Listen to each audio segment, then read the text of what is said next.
എന്നിട്ട് കൃഷി നഷ്ടമാണെന്നും അത് പ്രയാസമാണെന്നും പിന്നെ പ്രചരിപ്പിക്കുകയും ചെയ്യും. അത് ബയോപോട്ടിൽ നിന്ന് വീണ്ടും കോഴിക്ക് ആവശ്യമുള്ള ഫുഡായിട്ട് പുറത്തേക്ക് വരുന്നത്. ആ ഫുഡ് എടുത്ത് നമ്മൾ കോഴികൾക്ക് കൊടുക്കുന്നത്. കോഴി വീണ്ടും നമുക്ക് മുട്ട തരുന്നു. ആ മുട്ട വീണ്ടും കിച്ചണിൽ പോകുന്നു. കിച്ചണിന് അതിന്റെ വേസ്റ്റും തോടും എല്ലാം കൂടി വീണ്ടും ബയോപോട്ടിൽ എത്തുന്നത്. തിരിച്ച് വീണ്ടും അത് കോഴികൾക്കും ഫിഷുകൾക്കും എത്തുന്നത്. ഫിഷ് നമ്മൾ ഫിഷ് പോട്ടിൽ നിന്ന് പിടിച്ച് നമ്മൾ കട്ട് ചെയ്ത് അതിന്റെ വേസ്റ്റ് എല്ലാം കൂടി വീണ്ടും ബയോപോട്ടിൽ വരുന്നത്. അത് വീണ്ടും ഫുഡായിട്ട് ഫിഷിന് പോകുന്നു. ഇത് സത്യത്തിൽ പ്രകൃതി ഉണ്ടാക്കിയ ഒരു സംവിധാനമാണ്. അതിനെ നമ്മൾ ഭംഗിയായി ഉപയോഗപ്പെടുത്തിയാൽ അപ്പൊ ഇതുകൊണ്ടൊക്കെ ഉള്ള ഒരു ഗുണം എന്താ വെച്ചാൽ ഇതൊരു സർക്കിളാണ്. ഇതാണ് നമ്മളെ ഫാമിലിയിലും നമ്മളെ ആളുകളൊക്കെ നമ്മൾ ബോധ്യപ്പെടുത്തേണ്ടത്. ഫ്രണ്ട്സ്, പുതിയൊരു വീഡിയോയിലേക്ക് എല്ലാവർക്കും സ്വാഗതം. ഇന്നത്തെ വീഡിയോ നമ്മുടെ വീട്ടിലെ വേസ്റ്റ് ഉപയോഗിച്ചുകൊണ്ട് നമ്മുടെ വീട്ടിന് ആവശ്യമായിട്ടുള്ള ജൈവവളം, അതായത് നമ്മുടെ വീട്ടിലെ കൃഷിക്ക് ആവശ്യമായിട്ടുള്ള ജൈവവളം, അതുപോലെ തന്നെ നമ്മുടെ വീട്ടിൽ കോഴി വളർത്തുന്നുണ്ടെങ്കിൽ കോഴിക്ക് ആവശ്യമായ നല്ല പ്രോട്ടീൻ റിച്ച് കോഴിത്തീറ്റ, മാത്രമല്ല നമ്മുടെ വീട്ടിൽ മത്സ്യകൃഷി ഉണ്ടെങ്കിൽ അല്ലെങ്കിൽ മീൻ വളർത്തുന്നുണ്ടെങ്കിൽ മീനിന് ആവശ്യമായിട്ടുള്ള നല്ല ഒന്നാം തരം പ്രോട്ടീൻ റിച്ച് ഫുഡ്, ഇതെല്ലാം നമുക്ക് ₹1 ചിലവില്ലാതെ നമ്മുടെ വീട്ടിൽ നിന്ന് തന്നെ നമുക്ക് ഉണ്ടാക്കിയെടുക്കാം. ഇതെല്ലാം ഉണ്ടാക്കിയെടുക്കുന്നത് നമ്മളെ വീട്ടിൽ ഒരാവശ്യമില്ലാതെ നമ്മൾ വലിച്ചെറിയുകയോ അല്ലെങ്കിൽ നമ്മൾ കളയുകയോ ചെയ്യുന്ന നമ്മുടെ വീട്ടിലെ അടുക്കള വേസ്റ്റും ഫുഡ് വേസ്റ്റും ഇതെല്ലാം കൊണ്ടാണ് ഇത് ഉണ്ടാക്കിയെടുക്കുന്നത്. അപ്പോൾ ഇതെങ്ങനെയാണ് ഉണ്ടാക്കണമെന്ന് നോക്കാം. അപ്പോൾ ഇതിലേക്ക് വേണ്ടി ഞാൻ എത്തിയത് മലപ്പുറം പള്ളിക്കൽ എന്ന് പറഞ്ഞ സ്ഥലത്താണ്. അപ്പോൾ ഇവിടെ ഹനീഫ എന്ന ചേട്ടൻ്റെ വീട്ടിലാണ് ഞാനിപ്പോൾ ഉള്ളത്. അപ്പോൾ ഇതിനെക്കുറിച്ചുള്ള കൂടുതൽ കാര്യങ്ങളെല്ലാം നമുക്ക് ചേട്ടനോട് തന്നെ നേരിട്ട് ചോദിക്കാം.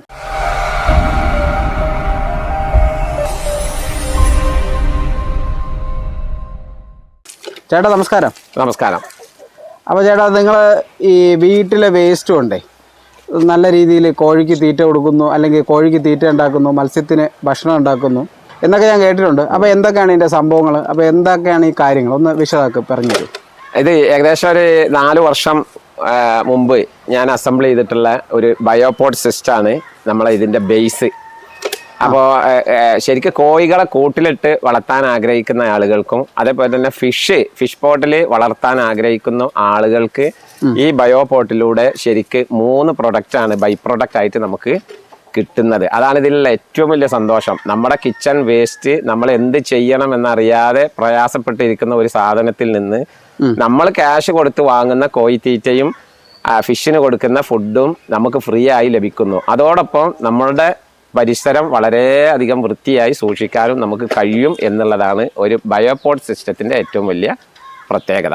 വേസ്റ്റ് സംസ്കരണത്തിന് പല രീതികളും നമുക്ക് ഉപയോഗിക്കാം. പക്ഷേ ഇത് ഉപയോഗിക്കുന്നത് ഈ ബൈ പ്രോഡക്റ്റ് ആഗ്രഹിക്കുന്നവർ മാത്രമാണ് ബയോപോട്ട് അസംബിൾ ചെയ്യേണ്ടതും ഉപയോഗിക്കേണ്ടതും. എന്നാൽ വേസ്റ്റ് നമുക്കൊരു ബക്കറ്റിലിട്ട് അതിന് മേലെ കുറച്ച് ചേരിച്ചവറിട്ട് അല്ലെങ്കിൽ കുറച്ച് മണ്ണിട്ട് ഡെയിലി അതിങ്ങനെ ഉപയോഗിക്കുകയാണെങ്കിൽ സ്മെല്ലില്ലാത്ത ബൈ പ്രോഡക്റ്റ് ഒന്നും കിട്ടാത്ത നമ്മുടെ വേസ്റ്റ് ഒരു കമ്പോസ്റ്റായി മാറുകയും അത് ചെടികൾക്ക് ഉപയോഗിക്കുകയും ചെയ്യാം. പക്ഷെ ബയോപോട്ടിൻ്റെ പ്രത്യേകത അതിൽ നിന്ന് നമുക്ക് ലാർവകൾ വന്ന് മുട്ടയിട്ട് അത് പിന്നെ അതിൻ്റെ പുഴുക്കളായി അത് നമുക്ക് പ്രൊഡക്റ്റായിട്ട് പുറത്തേക്ക് വരും. അത് നമുക്ക് കോഴികൾക്ക് കൊടുക്കാൻ പറ്റും, അതേപോലെ ഫിഷിന് കൊടുക്കാൻ പറ്റും. അതിൽ നിന്ന് ഒലിച്ചിറങ്ങുന്ന വെജിറ്റബിളിൻ്റെയും ഫുഡിൻ്റെയും മുഴുവൻ വേസ്റ്റിൽ നിന്ന് ഒലിച്ചിറങ്ങുന്ന സ്ലറി 10 ഇരട്ടി വെള്ളം ചേർത്തുകൊണ്ട് നമ്മളെ ചെടികൾക്കും പച്ചക്കറികൾക്കൊക്കെ ഒഴിച്ചു കൊടുത്താൽ ധാരാളം അത് കായ്ക്കുകയും പുഷ്പിക്കുകയും ഒക്കെ ചെയ്യും. ₹1 പോലും അതിന് മുടക്കില്ല. അല്ലാത്ത പക്ഷം നമ്മൾ അപ്ടെക്കിൻ്റെ ഒക്കെ കമ്പനി ബ്രാൻഡുള്ള എൽപ്പൊടിയും വേപ്പുപിണ്ണാക്ക് ഫെർട്ടിലൈസറുകളൊക്കെ പിന്നെ വാങ്ങി ഉപയോഗിക്കുകയാണ് അധികം ആളുകളും ചെയ്യുന്നത്. എന്നിട്ട് കൃഷി നഷ്ടമാണെന്നും അത് പ്രയാസമാണെന്നും പിന്നെ പ്രചരിപ്പിക്കുകയും ചെയ്യും. അപ്പോൾ അതിൽ നിന്നൊക്കെ നമുക്ക് വ്യത്യസ്തമായ ഒരു രീതിയാണ് ഈ ബയോപോട്ട് സംവിധാനം. ചേട്ടൻ എത്ര വർഷമായിട്ട് ഉപയോഗിച്ചു? 4 വർഷമായിട്ട് ഞാൻ ഉപയോഗിക്കുകയും ഞങ്ങൾ ഈ പരിസരത്ത് ഇവിടെ ഒരു പത്താക്കൽ റെസിഡൻസ് അസോസിയേഷനിൽ നമ്മളെല്ലാം കൂടി രൂപിച്ച ഒരു 64 വീടുകൾ അടങ്ങുന്ന ഒരു സംവിധാനമാണ്. അതിൽ ഏകദേശം ഒരു 30 വീടുകൾക്ക് ഇത് അസംബിൾ ചെയ്ത് നമ്മളന്ന് ഒരു 3 വർഷം മുമ്പ് നമ്മൾ അസംബിൾ ചെയ്ത് നൽകുകയും ചെയ്തിട്ടുണ്ട്. പല വീട്ടുകാരും ഭംഗിയായിട്ട് ഉപയോഗിക്കുന്നുണ്ട്. ആദ്യം വേണ്ടത് ഇതിനെക്കുറിച്ചുള്ള അവയർനെസ് ആണ്. എന്താണ് ഇത് എന്നുള്ളത് കൃത്യമായി പഠിക്കുകയും നമുക്ക് ഈ കോഴികളും ഫിഷും ഒക്കെ ഉണ്ടെങ്കിൽ നമ്മൾ ഇത് ഉപയോഗിക്കുകയും അല്ലാത്ത പക്ഷം വേറെ വേസ്റ്റ് സംസ്കരണത്തിൻ്റെ രീതികളുണ്ട്. എന്തായാലും വളരെ ഫലപ്രദമാണ്. മാത്രമല്ല വീടും പരിസരവും ശുചിത്വമായി നിൽക്കുകയും നമ്മുടെ കുട്ടികൾക്കും നമുക്കും ഒക്കെ വേസ്റ്റ് കൊണ്ടൊരു പ്രയാസമില്ലാതെ മുന്നോട്ട് നീങ്ങാൻ സാധിക്കും. എല്ലാവരും ഈ സംവിധാനം ഉപയോഗിക്കണം എന്നാണ് എനിക്ക് പറയാനുള്ളത്. ഇത് നിർമ്മാണത്തിൽ അല്ലെങ്കിൽ നമുക്ക് ഈ സാധനം ഉണ്ടാക്കണമെങ്കിൽ എത്ര രൂപ പൈസ ചിലവാകും? അത് നമ്മൾ ഡിപ്പെൻഡ് നമ്മളെ ഫാമിലിയുടെ പിന്നെ മെമ്പേഴ്സിൻ്റെ എണ്ണത്തിനനുസരിച്ച്. നമ്മളിപ്പോൾ ചെറിയ ഒരു ഫാമിലി ഒക്കെ ആണെങ്കിൽ നമുക്ക് അതിലൊരു പെയിന്റ് ബക്കറ്റ് മതി, അതിൽ നമുക്ക് അസംബിൾ ചെയ്യാൻ പറ്റും. ഇതുപോലുള്ള വലിയ ഒരു 200 ലിറ്ററിൻ്റെ ഒരു ടിന്നാണെങ്കിൽ ഒരു ₹1000 ഇന്ന് മാർക്കറ്റിൽ ഈ ടിന്നിന് വില ഉണ്ട്. ഞങ്ങളൊക്കെ വാങ്ങിയെന്ന് വില കുറവായിരുന്നു. പിന്നെ അതിൻ്റെ FTA MTA പോലുള്ള സാധനങ്ങളും കുറച്ച് ഫിറ്റിങ്സും എല്ലാം അടക്കം ഒരു 1500 രൂപയുടെ താഴെ ആയിട്ട് ഇത്രയും വലിയൊരു ഡ്രമ്മിലൂടെ നമുക്ക് ഇത് അസംബ്ലി ചെയ്ത് ഈ പ്രശ്നത്തിന് പരിഹാരം കാണാൻ കഴിയും എന്നാണ് പറയാനുള്ളത്. അപ്പോൾ ചേട്ടാ നമുക്ക് ഈ സാധനം ഒന്ന് കാണാനല്ലേ? ഓക്കെ. അപ്പോൾ എങ്ങനെയാണ് ഇതിന്റെ പ്രവർത്തന കാര്യങ്ങളൊക്കെ നോക്കാം. അപ്പോൾ ഈ കാണുന്ന സാധനമാണ് നമ്മുടെ ഹനീഫ ചേട്ടന്റെ. ചേട്ടാ പേരെന്താണ് ഇതിന്റെ മെഷീൻ സാധനത്തിന്? ബയോ പോട്ട് എന്നാണ് ഇതിന് പറയാ. ശരിക്കും നമ്മളെ ബയോ വേസ്റ്റുകൾ നിക്ഷേപിക്കുന്ന ഒരു പോട്ട്. ഓക്കെ. അപ്പോൾ ബയോ പോട്ട് എന്ന് പറഞ്ഞ സാധനം ഇതാണ്. അപ്പോൾ ഇത് നിങ്ങൾ നോക്കുമ്പോൾ തന്നെ നിങ്ങൾക്കത് കാണുമ്പോൾ തന്നെ നിങ്ങൾക്കത് മനസ്സിലാവും. കാരണം ഇത്രയും മാത്രമേ ഉള്ളൂ ഇതിൽ. ഇങ്ങനെ ഒരു അതായത് ഒരു ഡ്രമ്മ്, അതിൻ്റെ കൂടെ കുറച്ച് ചെറിയ ബക്കറ്റുകൾ വെച്ചിട്ടുണ്ട്, പിന്നെ കുറച്ച് PVC പൈപ്പ്. ഇങ്ങനെ ഈ ഒരു സാധനം മാത്രമേ ഇതിൻ്റെ അകത്തുള്ളൂ. അപ്പോൾ നമ്മൾ ഈ കാണുന്ന ഇത്രയും സാധനങ്ങൾ മാത്രമേ ഉള്ളൂ. ഇപ്പോൾ ഇത് ഉണ്ടാക്കാൻ്റെ കാര്യം കൂടെ നമ്മുടെ ഹനീഫ ചേട്ടൻ നമ്മുടെ അടുത്ത് പറഞ്ഞു തരും. അപ്പോൾ ചേട്ടാ, അപ്പം ഈ സംഗതിയൊക്കെ ഒന്ന് പറഞ്ഞു തരുമോ? ഇതെന്താണ്? ഇതിൽ ഇപ്പോഴത്തെ 4 വർഷമായി ഞങ്ങൾ പ്രവർത്തിച്ചുകൊണ്ടിരിക്കുന്ന ഒരു ബയോപോട്ടാണ്. ഇതുപോലുള്ള ഒരു ഡ്രമ്മ് താഴെ നമ്മൾ ഏറ്റവും താഴെ ഒന്ന് ഡ്രില്ലിംഗ് മെഷീൻ അതിൻ്റെ ഉപയോഗിച്ചിട്ട് ഒരു ഹോൾസ് ഉണ്ടാക്കിയിട്ട് ഒരു FTA MTA ഇട്ട് ഇവിടെ ടൈറ്റ് ചെയ്യുക. സാധാരണ വാട്ടർ ടാങ്കിന് കണക്ട് ചെയ്യുന്ന PVC ഫിറ്റിങ്സ് മാത്രം.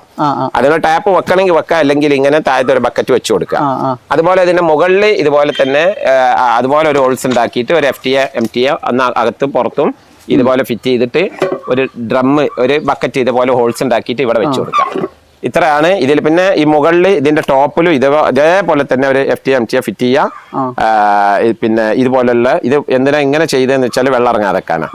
2 ഭാഗത്തേക്ക് ഹോൾസ് ആയിട്ട് ഇതോടുകൂടി ബയോപോട്ട് റെഡിയായി ചെടിയായി കഴിഞ്ഞു. ഇനി ചെയ്യേണ്ടത് എന്താണെന്ന് വെച്ചാൽ ഇതുപോലെ വേസ്റ്റുകൾ, ഏത് ഫുഡ് വേസ്റ്റ് ആവട്ടെ, ചോറാവട്ടെ, മത്സ്യം ആവട്ടെ, എന്തും നമ്മൾ ഇതിൽ ഇടാൻ പാടില്ലാത്തത് ഈ പുഴുക്കൾ കഴിക്കാത്തത് ഈ ഓറഞ്ചിന്റെ തോട്, അതുപോലുള്ള സാധനങ്ങളാണ്. അസിഡിക് ആയിട്ടുള്ള ചെറുനാരങ്ങയുടെ തോട്, ബാക്കി എല്ലാ വേസ്റ്റുകളും ബാക്കിയെല്ലാ വേസ്റ്റിന്റെ അകത്തിടാം. അപ്പൊ നമുക്ക് ഇതിൽ ഇടാൻ പാടില്ലാത്ത സാധനം ചെറുനാരങ്ങയുടെ തോട്, ഓറഞ്ച് തോട്, അതെ, അത്രേ ഉള്ളൂ. വേറെ നമുക്ക് നോൺ വെജ് ആയിട്ട് ചിക്കൻ, നോൺ വെജും ഫിഷ് വേസ്റ്റുകൾ, ചോറ് എന്തിടാം. അത്ര എന്ത് സാധനങ്ങൾ ഇട്ടാലും ഈ ലാർവകൾ അത് ഫുള്ളായിട്ട് ഭക്ഷിച്ച് തീർക്കും.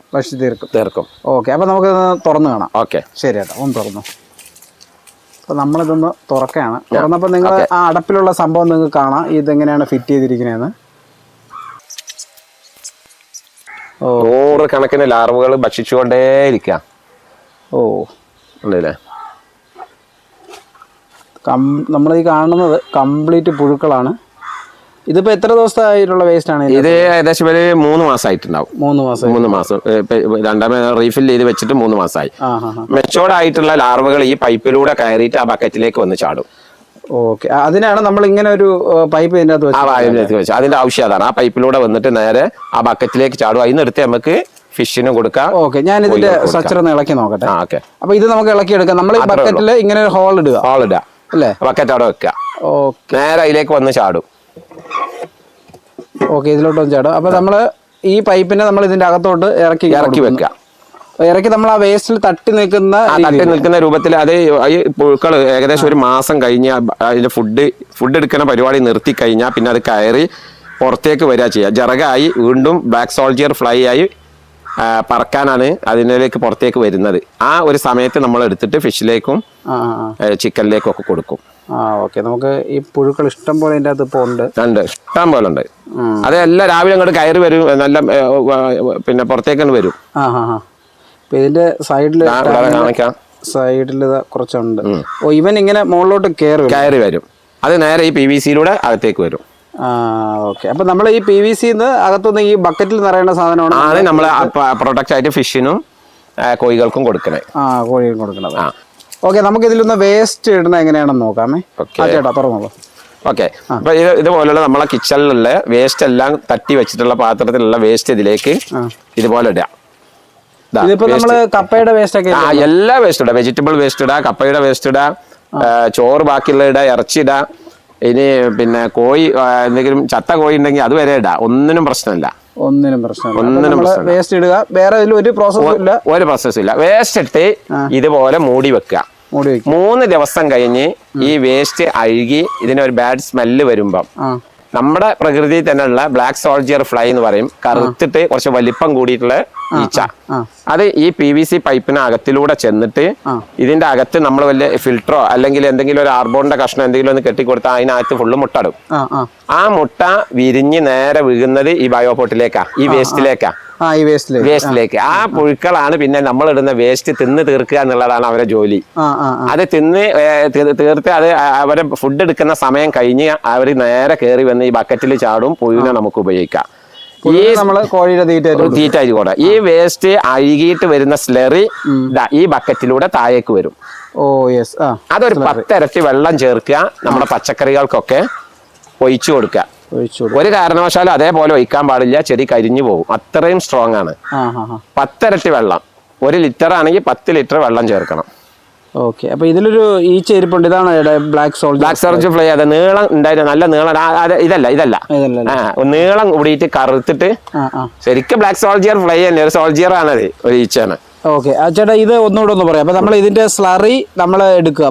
സ്ലറി നമുക്ക് ഉദ്ദേശം ഒരു എത്ര ദിവസം ആകുമ്പോൾ ചേട്ടാ എടുക്കുക? ഒരു 4 ദിവസമൊക്കെ കഴിയുമ്പോൾ 5 ദിവസം കഴിയുമ്പോൾ ഈ ബക്കറ്റിലുള്ള വരുന്ന സ്ലറി നമ്മൾ എടുത്തിട്ട് വേറെ ബക്കറ്റിൽ ഒഴിച്ച് 10 ഇരട്ടി വെള്ളം ചേർക്കുക. 10 ഇരട്ടി വെള്ളം ചേർക്കുക. എന്നിട്ട് എല്ലാ ചെടികൾക്കും ഒഴിച്ചു കൊടുക്കുക. ഓക്കെ.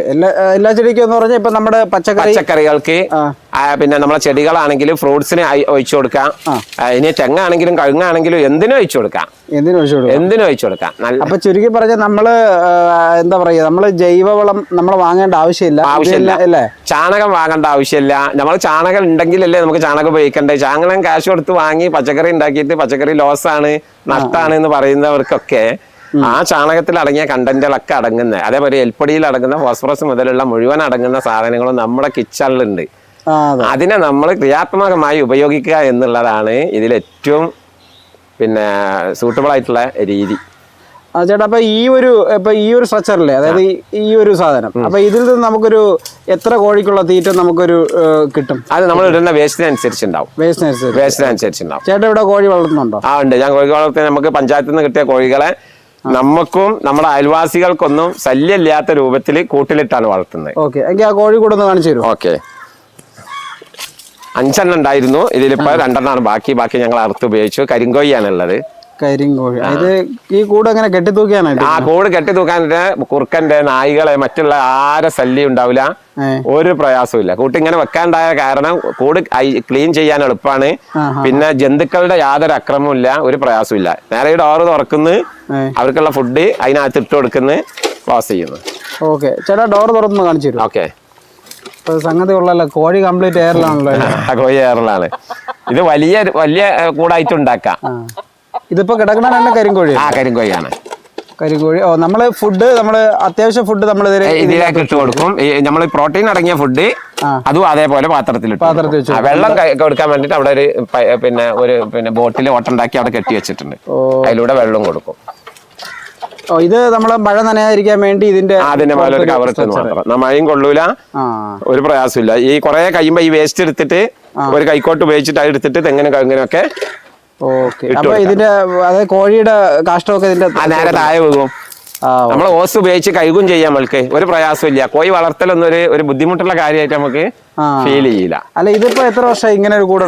ഇതിന് 4 വർഷമായി. 4 വർഷമായി. അപ്പൊ ഇതിന്റെ നിർമ്മാണ ചെലവും വളരെ കുറവല്ല? വളരെ കുറവ്. 1000 രൂപക്ക് നിർമ്മിക്കാൻ. ഇത് വെറും 1000 രൂപക്ക് കമ്പി വാങ്ങാ, റൗണ്ട് ചെയ്യാ, വേറെ ഒരു പണിയില്ല.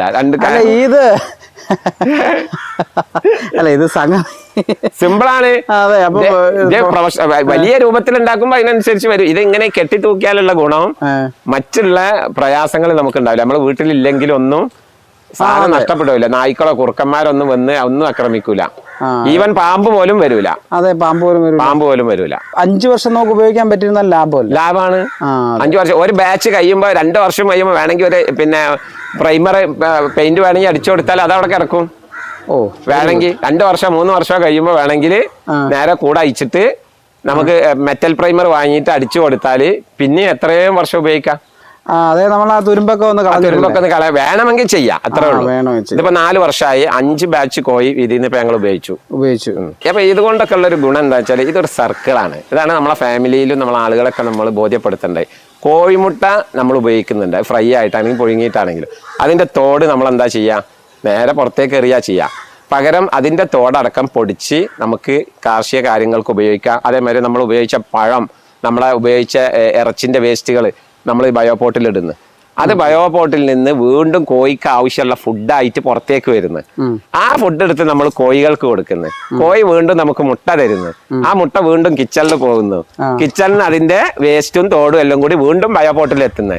തിരിച്ച് വീണ്ടും അത് കോഴികൾക്കും ഫിഷുകൾക്കും എത്തുന്നത്. ഫിഷ് നമ്മൾ ഫിഷ് പോട്ടിൽ നിന്ന് പിടിച്ച് നമ്മൾ കട്ട് ചെയ്ത് അതിന്റെ വേസ്റ്റ് എല്ലാം കൂടി വീണ്ടും ബയോപോട്ടിൽ വരുന്നത്. അത് വീണ്ടും ഫുഡായിട്ട് ഫിഷിന് പോകുന്നു. ഇത് സത്യത്തിൽ പ്രകൃതി ഉണ്ടാക്കിയ ഒരു സംവിധാനമാണ്. അതിനെ നമ്മൾ ഭംഗിയായി ഉപയോഗപ്പെടുത്തിയാൽ നമുക്ക് ഒരുപാട് ഗുണങ്ങൾ അതുകൊണ്ട് കിട്ടും. നമുക്ക് വേസ്റ്റ് മാനേജ്മെന്റ് വിഷയത്തിൽ ഒരു പ്രയാസേ ഉണ്ടാവില്ല. അപ്പൊ ചേട്ടൻ ഇതെന്തായാലും നല്ല സംതൃപ്തനാണ്. വളരെ ക്ലിയർ ആയ ഒരു പ്രയാസമില്ല. എൻ്റെ അടുത്ത് ഈ രീതി മാത്രമല്ല വേറെയും സംവിധാനം ഉണ്ട് വേസ്റ്റ് സംസ്കരണത്തിന് ആവശ്യമായിട്ടുള്ള. നമുക്ക് അതുകൂടെ ഒന്ന് കാണാമല്ലോ. ഓക്കെ. അപ്പോൾ ചേട്ടൻ ഇത് മാത്രമല്ല വേറെയും വേസ്റ്റിന്റെ സംഭവങ്ങൾ ചെയ്തിട്ടുണ്ട്. അപ്പൊ നമുക്ക് അതുകൂടെ ഒന്ന് കാണാം. അപ്പൊ ഇതാണ് സംഭവം അല്ലേ? ഇത് ഇതേപോലെ കിച്ചൺ വേസ്റ്റ് നമ്മുടെ വീടിന്റെ പരിസരം നമ്മൾ അടിച്ചു വാരുമ്പോ മോർണിംഗിൽ മുറ്റൊക്കെ അടിച്ചു വാരുമ്പോ കിട്ടുന്ന കരിയില, കിച്ചണിൽ ഉണ്ടാകുന്ന പച്ചക്കറി വേസ്റ്റുകൾ, അതുപോലുള്ള സാധനങ്ങളൊക്കെ നമ്മൾ ഇതിനകത്ത് നിക്ഷേപിക്കും. ഇതിന് ഉള്ളത് ശരിക്കും ശാസ്ത്രീയമായിട്ട് നമ്മൾ ഈ ഉണങ്ങിയ കരിയിലകളാണ് ഇതിൽ കാർബണായിട്ട് നമുക്ക് കിട്ടുന്നത്. നമ്മൾ പച്ച ഇലകൾ തൊടിയൊക്കെ വെട്ടി വൃത്തിയാക്കുന്നത്, ഒരു വായന്റെ കൊല വെട്ടിയാല് അതിന്റെ തണ്ട് ഇലകൾ മുഴുവൻ കഷ്ണിച്ച് നമുക്ക് ഇതിനകത്തിടാം. അപ്പൊ നൈട്രജനായി. നൈട്രജനും ഓക്സിജനും കാർബണും കൂടി അടങ്ങി കഴിഞ്ഞാൽ എന്തായി? നല്ല സൂപ്പർ വളമായി മാറി. ഇതിന് ചെയ്യേണ്ടത് എത്ര ഉള്ളൂ? നമ്മൾ ഈ ഇതെല്ലാം ഇട്ട് കഴിഞ്ഞ ശേഷം ഒന്നുകിൽ ആ ബയോപോട്ടിൽ നിന്നുള്ള സ്ലെറി കുറച്ച് വെള്ളം ചേർത്തിട്ട് മേലെ ഒന്ന് കുറച്ച് ഒഴിച്ചു കൊടുക്കുക. ഒരല്പം വേണമെങ്കിൽ, അല്ലെങ്കിൽ നമ്മൾ തൈരെടുത്ത പാത്രം കഴുകുമ്പോ ആ കയ്യ വെള്ളം ഒരു ഗ്ലാസ് വെള്ളം ഒരു മതി ഇതിന് മേലൊന്ന് ഒഴിച്ചു കൊടുക്കുക എപ്പോഴെങ്കിലും. അപ്പൊ ഇതിൽ ബാക്ടീരിയ പ്രവർത്തനം വളരെയധികം കൂടുകയും ഈ പിന്നെ ഇടുന്ന കരിയിലയും പിന്നെ നമ്മളെ പുല്ലും ചെടിയും എല്ലാം കൂടെ നന്നായിട്ടൊരു വളമായിട്ട് നമുക്ക് കിട്ടും. ഇതിന് സ്മെല്ലും ഇല്ല വേറെ. പക്ഷെ ഇതിനുള്ള ഒരു വിഷയം എന്താ വെച്ചാൽ ബൈ പ്രോഡക്റ്റ് ആയിട്ട് വളം മാത്രമേ നമുക്ക് കിട്ടുള്ളൂ. നേരെ ബയോപോട്ടില് നമുക്ക് 3 പ്രോഡക്റ്റ് കിട്ടും.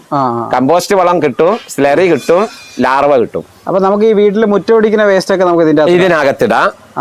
പിന്നെ അതേപോലെ നമ്മളെ ചെടികളൊക്കെ വെട്ടി നമ്മൾ ബ്രൂൺ ചെയ്യുമ്പോൾ ഉള്ള ചെടികളുടെ കൊമ്പുകൾ, ചണ്ടി, ഇലകളൊക്കെ അത് നിക്ഷേപിക്കാം. ഓക്കെ. അപ്പം ഒരു സംശയം, നമ്മളെ വീട്ടിലൊരു വാഴ വേസ്റ്റ് ആണെങ്കിൽ വാഴ കൊല വെട്ടിയതിനു ശേഷം വേസ്റ്റ് ഇതിൽ കഷ്ണിച്ച് നമ്മൾ ഇതിൽ കൊണ്ടുപോയിടാം. അപ്പൊ വളരെ പെട്ടെന്ന് വായന്റെ പിണ്ടി, വായന്റെ തട്ട, ഇതൊക്കെ നമ്മൾ പിന്നെ ഉപ്പേരിക്ക് വേണ്ടി അരിയുമ്പോൾ അതിന്റെ വേസ്റ്റുകൾ, ചെരങ്ങ, എന്ത് വെജിറ്റബിൾ വേസ്റ്റുകളും നമ്മൾ കട്ട് ചെയ്ത ബാക്കി ഇതിനകത്ത് കൊണ്ടുപോയിടാം. അപ്പൊ നമ്മുടെ വീട്ടില് ഇപ്പൊ പച്ചക്കറി കൃഷി ചെയ്തിട്ടുണ്ടെങ്കിൽ അതിന്റെ വേസ്റ്റ് പച്ചക്കറി നമ്മൾ ഒരു കൃഷി, അടുത്ത കൃഷി നമ്മൾ പോട്ടില് ആദ്യത്തെ കൃഷിയുടെ വേസ്റ്റും ഇലകളും ചണ്ടിയും ഒക്കെ നമുക്ക് ഇതിനകത്ത് നിക്ഷേപിക്കാം.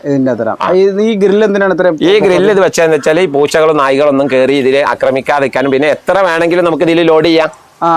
ഈ ഗ്രില്ല് ഉള്ളതുകൊണ്ട് ഇതിന്റെ ഫുള്ളായിട്ട് നമ്മൾ ലോഡ് ചെയ്താലും അതെന്ത് ചെയ്യും, 1 മാസം കൊണ്ട് താഴ്ന്ന് വളമായി മാറും. പിന്നെ നമുക്ക് എന്ത് ചെയ്യാം, ഈ ഗ്രില്ല് കണ്ട് എടുത്തിട്ട് ഇതിന്റെ അടിയിലൂടെ അത് ഫുള്ള് നമ്മൾ കൃഷിക്ക് എപ്പോഴാണോ നമ്മൾ മണ്ണൊരുക്കണേ ആ സമയത്ത് ഇതും മണ്ണും കൂടി മിക്സ് ചെയ്തിട്ട് വീണ്ടും കൃഷിക്ക് വേണ്ടി ഉപയോഗിക്കാം.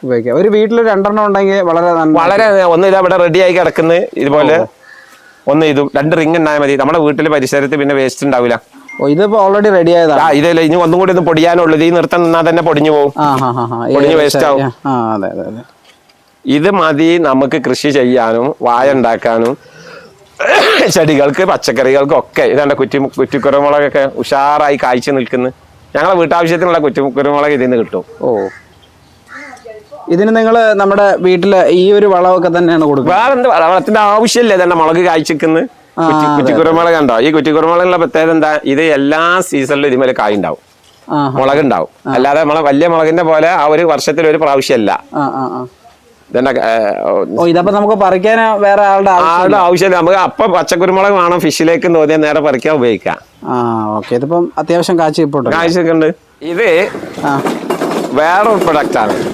ഇതില് നമ്മളെ വീടുകളിൽ ഇപ്പൊ നമ്മൾ ഡൈനിങ് കിച്ചണിൽ ഇരുന്ന് ഫുഡ് കഴിച്ചിട്ട് നമ്മൾ കഴുകാൻ പോകുമ്പോ കൂട്ടത്തിൽ നമ്മൾ കഴിച്ച പ്ലേറ്റ് എടുത്താല് അത് ഒരു ബേസിൽ ശരിക്കും നമ്മൾ ആ കൈ കഴുകുന്ന കൂട്ടത്തില് ഒന്ന് പൈപ്പിന്റെ ചോട്ട് കാണിക്കുക, എവിടെയാണോ നമ്മൾ പ്ലേറ്റ് സോപ്പ് ഉപയോഗിച്ച് കഴുകുന്നത് ആ ബേസിലേക്ക് അത് വെച്ച് കൊടുക്കാം. എന്നാൽ ആ കറിയും അരി കഴുകിയ വെള്ളം, പരിപ്പ് കഴുകിയ വെള്ളം, ഇറച്ചി കഴുകിയ വെള്ളം, അതേപോലെ തന്നെ തൈര് എടുത്ത് നമ്മൾ ഉപയോഗിച്ച പാത്രം കഴുകിയ വെള്ളം, അതേപോലെ നേന്ത്രപ്പഴം നമ്മൾ കഴിച്ചിട്ടുണ്ടെങ്കിൽ ആ പഴത്തിന്റെ തോല്, കഞ്ഞിവെള്ളമൊക്കെ ഇതുപോലെ ഒരു ഡ്രമ്മിൽ ഒഴിച്ച് വെച്ച് ഒരു 3 ദിവസം കഴിഞ്ഞാല് നമ്മൾ ഇതുപോലെ ഒരു ട്രോളിയുമായി അത് ഉന്തി കൊണ്ടുപോയിട്ട് നമ്മളെ പച്ചക്കറികൾക്കും ചെടികൾക്കൊക്കെ ഓരോ കപ്പ് ഒഴിച്ചു കൊടുക്കുകയാണെങ്കിൽ അത് നന്നായിട്ട് കായ്ക്കും. വേറെ വളങ്ങൾ വേണ്ട, ഒന്നും വേണ്ട. ഇതിപ്പോ എത്ര ദിവസം? ഇതിപ്പോ 2 ദിവസത്തതാ. 2 ദിവസത്തെ. ഇതില് പിന്നെ നമ്മൾ പച്ചക്കറി എന്താണോ കഴുകിയതോ പിന്നെ എല്ലാം ഇതിനകത്ത് ഒഴിച്ചു വെക്കും. അരി കഴുകിയത്, പരിപ്പ് കഴുകിയ വെള്ളം, അതുപോലെ ഭക്ഷണം കഴിച്ച പ്ലേറ്റ് കഴുകിയ വെള്ളം, ആ പ്ലേറ്റ് കഴുകിയ മാത്രം, സോപ്പോ വേറെള്ളൊക്കെ കഴുകുന്നത് വേറെ, കൈ വാഷ് ചെയ്യുമ്പോൾ ഉള്ള ആ വെള്ളം മാത്രം ഇതിലേക്ക് ഉപയോഗിക്കും. അത് ശരിക്കും വീട്ടിൽ എന്ത് ചെയ്താൽ മതി, നമ്മള് എല്ലാ വീടുകളിലും ഇപ്പൊ 2-3 ബേസിനൊക്കെ ഉണ്ടാവും. ഒരു ബേസിന് ഇതിലേക്ക് മാറ്റി വെച്ചിട്ട് അതിന്റെ ഔട്ട്പുട്ട് എന്ത് ചെയ്താൽ മതി, ഒരു ബക്കറ്റിലേക്ക് കൊടുത്താൽ മതി. അപ്പൊ ചേട്ടാ ഇതില് നമ്മള് സോപ്പ് വെള്ളമൊന്നും വീഴാതെ, സോപ്പ് വെള്ളമൊന്നും വീഴാതെ അത് മാത്രം സോപ്പിട്ട് കഴുകുന്നത് വേറെ ബേസിനിൽ തന്നെ തൊട്ടടുത്ത് തന്നെ ഒരേ 2-3 ബേസിനൊക്കെ ഉണ്ടാവും ഇപ്പൊ വീടുകളിൽ, കിച്ചണില്. അപ്പൊ ഒരു ബേസിന് എന്ത് ചെയ്യാ, നേരെ ഇതിന് വേണ്ടി മാത്രം വെക്കുക. കൈ വാഷ് ചെയ്യാ. എങ്ങനെ കൈ, നമ്മൾ ഫുഡ് കഴിച്ചിട്ടുള്ള കൈ കഴുകല്ലേ, അത് കഴുകുക. അതേപോലെ കഴിച്ച പ്ലേറ്റ് ഒന്ന് അതിന്റെ ചോട്ടിൽ കാണിക്കുക, സോപ്പിട്ട് കഴുകുന്ന ബേസിനിലേക്ക് വെച്ച് കൊടുക്കുക. അടുത്തടുത്ത് വെച്ചാൽ മതി. അതിന്റെ ഔട്ട്പുട്ട് എന്ത് ചെയ്യാ, ഈ ബക്കറ്റിലേക്ക് കൊടുക്കുകയും എടുക്കുക. അപ്പൊ ഇത് നമ്മള് വേറെ വെള്ളം ചേർക്കും അതോ ഇത് ഡയറക്റ്റ് ഒഴിക്കാം? ഇത് ഡയറക്റ്റ് ഒഴിക്കാം, വെള്ളം ചേർത്തിട്ടാണെങ്കിലും ഒഴിക്കാം. അതായത് വെള്ളം ചേർക്കേണ്ട ആവശ്യമില്ല, കാരണം ഇതിൽ നമ്മൾ കൈ കഴുകുമ്പോ തന്നെ വെള്ളമാണല്ലോ വരുന്നത്. അതന്നെ മതി ശരിക്കും. ഓരോ കപ്പ് ഒഴിച്ചു കൊടുത്താൽ മതി, ആഴ്ചയിൽ ഒരിക്കൽ. ഓക്കെ, നമ്മളെ വീട്ടിലെ കൃഷിക്ക് അപ്പം എല്ലാ രീതിയിലും ഇല്ലേ, നമ്മളെ പാത്രം കഴുകുന്ന വെള്ളം വരെ നമ്മൾ വേസ്റ്റ് ചെയ്യാതെ ഉപയോഗിക്കാം. നമ്മൾ ഇന്ന് മനസ്സ് വെച്ചാൽ ഇത് വളരെ സിമ്പിൾ. നമ്മളെ കുട്ടികളെ നമ്മൾ ഇതൊന്ന് പറഞ്ഞ് കാണിച്ച് പഠിപ്പിച്ചു കൊടുത്താൽ ഒരു പ്രയാസമായിട്ട് ഇത് വരികയില്ല. വളരെ സിമ്പിളായിട്ട് ഉപയോഗിക്കാം. അവർക്കും ഭയങ്കര താല്പര്യം ഉണ്ടാവും. ഇതൊക്കെ ഒഴിച്ചു കൊടുത്ത് ഓരോ ദിവസവും വെണ്ടക്കൻ്റെ പയറിൻ്റെ ഒക്കെ ഗ്രോത്ത് കാണുമ്പോൾ അവർക്ക് മനസ്സിന് സംതൃപ്തിയാണ്. ഉപയോഗശൂന്യമായ സാധനമാണ് നമ്മൾ ഇതിനൊക്കെ ഉപയോഗിക്കുന്നത്. അതാണ് അതിന്റെ പ്രത്യേകത. നമ്മളിത് കൊണ്ടുപോയി കളയാനാണല്ലോ പ്രയാസപ്പെടുന്നത്. ഇതിപ്പോ എവിടെ കൊണ്ടുപോയി വയ്ക്കും, എന്ത് ചെയ്യും എന്ന് ആലോചിക്കുന്ന സാധനമാണ് നമുക്ക് ഉപകാരപ്പെടുന്ന ഒരു കാര്യമായിട്ട് ഈ ചെടികൾക്കൊക്കെ ഉപയോഗിക്കുന്നതാ. വീട്ടിലെ ചെടികൾക്ക് ആ ബുഷ് ഓറഞ്ചിന് എല്ലാത്തിനും ഉപയോഗിക്കുന്നത് ഇത് തന്നെ. ഓക്കെ, അപ്പൊ ഇതാണ് ചേട്ടന്റെ മീൻ കൃഷി. എന്തൊക്കെ മീൻ ചേട്ടൻ വളർത്തിയിട്ടുണ്ട്? ഇതില് മൊയ്യുണ്ട്, പിന്നെ വരാല് 2-3 ഉള്ളൂ. ബാക്കി കളർ ഫിഷുകളുണ്ട്. Colour fish. അപ്പൊ ഇതിന്റെ തീറ്റ നമ്മള് മറ്റേ ബയോപോട്ടിൽ നിന്ന് കിട്ടുന്ന, നമ്മള് വാങ്ങുന്ന ഫുഡ് ഒരു നേരം കൊടുക്കണമെങ്കിൽ ഒരു നേരം നമുക്ക് എന്ത് ചെയ്യാം, ബയോപോട്ടിൽ നിന്ന് കിട്ടുന്ന ലാർവകൾ കൊടുക്കാം.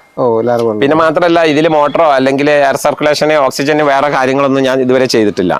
അതിന്റെ ആവശ്യം വന്നിട്ടില്ല, കാരണം ഈ പായലുള്ളത് കൊണ്ട് ഭംഗിയായിട്ട് ഇതുവരെ ഏകദേശം 4 വർഷം കഴിഞ്ഞു. 4 വർഷം അതിനുള്ള കപ്പാസിറ്റിയിലെ ഫിഷ് ഇതിനകത്തുള്ളൂ. നമുക്ക് യൂസ് ചെയ്യാനാണ്, വെളിയിൽ നമ്മൾ കൊടുക്കുന്നില്ല. അത് വേറെ പരിപാടികളില്ല. നമ്മളെ ആവശ്യങ്ങൾക്ക് ഈ ഒരു വലിപ്പത്തിനനുസരിച്ചുള്ള ഫിഷ് ഇടാം. നമുക്ക് ഫുഡ് ഇതേപോലെ ഫ്രീ കിട്ടും ചെയ്യും. പിന്നെ നമുക്ക് മനസ്സിനൊരു സന്തോഷമാണ്. നമ്മളെ വീടിന്റെ മുറ്റത്ത് തന്നെ ഓക്സിജനൊക്കെ ഇഷ്ടംപോലെ കിട്ടുന്ന രൂപത്തിൽ ഈ പായലും നമുക്ക് വിശ്വസിച്ച് കഴിക്കുകയും ചെയ്യാം. ഇപ്പൊ നമ്മുടെ എല്ലാവരുടെ ഒരു പ്രധാനപ്പെട്ട പ്രശ്നമാണ് നമ്മുടെ വീട്ടിലെ മുറ്റമൊക്കെ എന്ന് പറഞ്ഞാൽ ഇപ്പൊ എല്ലാവരും ഇന്റർലോക്കും സിമെന്റും കോൺക്രീറ്റും ഒക്കെ ആയിട്ട് മാറിക്കഴിഞ്ഞു. അപ്പൊ അതുകൊണ്ട് നമ്മുടെ ഹനീഫ ചേട്ടന്റെ മറ്റൊരു ടെക്നിക്ക് എന്ന് പറഞ്ഞാൽ ഡ്രം ഉപയോഗിച്ചുകൊണ്ട് ഇദ്ദേഹത്തിന്റെ മുറ്റത്തില്, നിങ്ങൾക്കിത് കാണുമ്പോൾ തന്നെ മനസ്സിലാവും, മുറ്റത്ത് ഡ്രം, അതായത് പ്ലാസ്റ്റിക് ഡ്രം പുള്ളി ഉപയോഗിച്ചുകൊണ്ടാണ് ഇവിടെ പല കൃഷിയും അയാൾ ചെയ്യുന്നത്. അതായത് പേര വരെ ഇവിടെ കാച്ചിട്ടുണ്ട്. അപ്പൊ നമുക്ക് ഇതും കൂടെ നമുക്കൊന്ന് കാണാം. ഈ ഫ്ലോട്ടില് ശരിക്കും വെയിൽ കുറവാണ്. എന്റെ വീട് നിൽക്കുന്ന ഇതിന്റെ ഫ്രണ്ട് ഭാഗത്താണ് വെയിലുള്ളത്. അവിടെ ആണെങ്കിലോ ഇന്റർലോക്ക് ആണ് താനും. ഏകദേശം ഞാൻ താമസിച്ചിട്ട് 15 വർഷം കഴിഞ്ഞു. അപ്പൊ എനിക്കാണെങ്കിൽ കൃഷിയോട് വലിയ താല്പര്യമാണ്. അപ്പൊ ഞാൻ ഇതിന്റെ പേരിൽ കൃഷി നടക്കാതെ പോയിരുന്നു എന്ന് നോക്കാൻ ഈ പിന്നെ നമ്മൾ ഡ്രമ്മുകളിൽ കൃഷി ചെയ്യുന്ന രീതിയെ കുറിച്ച് ആലോചിച്ചതും അതാണ്. ഇപ്പൊ വർഷങ്ങളായിട്ട് നമ്മുടെ മുറ്റത്തൊക്കെ ഇത് മിറാക്കിൾ ഫ്രൂട്ട്സ് ആണ്. വളരെ ഭംഗിയായിട്ട് ഇത് ടയറാണ്. ശരിക്കും ഒരു ടയറിനെ ഓപ്പൺ ചെയ്തിട്ട് ഉണ്ടാക്കിയതാണ് ഈ പിന്നെ ഡ്രമ്മ്. ഈ ഡ്രമ്മ് ഇത് അതുപോലെ ചാമ്പ, ഇതിനകത്ത് ചാമ്പയാണ് ചെയ്യുന്നത്. ഇതുപോലെ തന്നെ തായ്വാൻ പേര അവിടെ ഡ്രമ്മിലുണ്ട്. അതുകൂടെ ഒന്ന് കാണാൻ ചേട്ടാ. ഓക്കെ, ഇത് നിങ്ങള് ഇതല്ലേ നമ്മുടെ കറിവേപ്പില ഇതുപോലെ ഒരു രണ്ട് പോട്ടിൽ ഇതുപോലെ കറിവേപ്പില വെച്ചാൽ ഒന്നിൽ നിന്ന് നമ്മളിങ്ങനെ കട്ട് ചെയ്ത് നമുക്ക് ആവശ്യമുള്ള എടുക്കുക. അപ്പോഴേക്കും അടുത്തത് റെഡിയായി വന്നിട്ടുണ്ടാവും. പിന്നെ അത് അടുത്തേ കട്ട് ചെയ്ത് പിന്നെ ഇത് റെഡി ആയിട്ട് വന്നിട്ടുണ്ടാവും. അതെ. അപ്പൊ ആവശ്യമുള്ള കറിവേപ്പില വീട്ടിൽ തന്നെ ഉണ്ടാവും. അപ്പൊ ചുരുക്കി പറഞ്ഞാൽ നമ്മൾക്കിപ്പോ മണ്ണില്ല, മുറ്റമില്ല, സ്ഥലമില്ല, ആള് വരാതെ ഉണ്ടല്ലോ. അതൊക്കെ എന്താ വെച്ചാൽ മടി വിചാരിച്ചിട്ട് പറയാവുന്ന ആളുകൾ. ഇന്നിപ്പോ ഈ പോട്ടില്ലെങ്കിൽ പെയിന്റ് അടിച്ച ടിന്നിന്റെ ഉപയോഗിച്ചാൽ മതി. അപ്പൊ നമ്മുടെ വീട്ടിൽ വേണമെങ്കിൽ നമുക്ക് ഇങ്ങനെയും കറിവേപ്പിലൊക്കെ കൃഷി ചെയ്തെടുക്കാം. പച്ചമുളക്,